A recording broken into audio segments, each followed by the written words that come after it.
भगवान बुद्ध क्रोध को व्यक्ति का सबसे बड़ा शत्रु मानते थे। इसी विषय पर भगवान बुद्ध ने अपने शिष्यों को उपदेश देते हुए एक उदाहरण प्रस्तुत किया।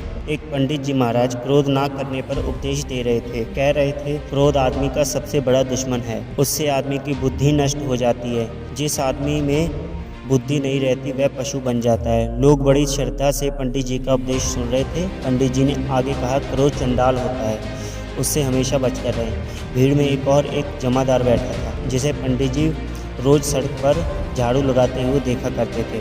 अपना उपदेश समाप्त करके जब पंडित जी जाने लगे तो जमादार भी हाथ जोड़कर खड़ा हो गया।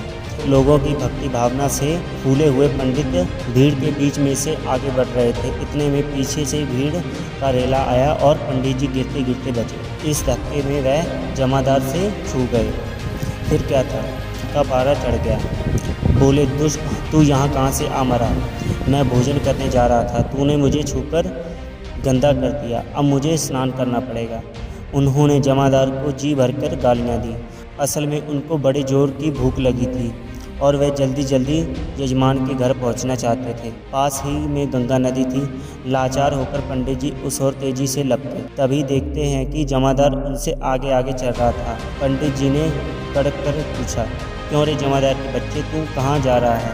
जमादार ने जवाब दिया, नदी में नहाने। अभी आपने कहा था कि क्रोध चंडाल होता है, मैं उस चंडाल को छू गया, इसलिए मुझे नहाना पड़ेगा। पंडित जी को जैसे हाथ मार गया।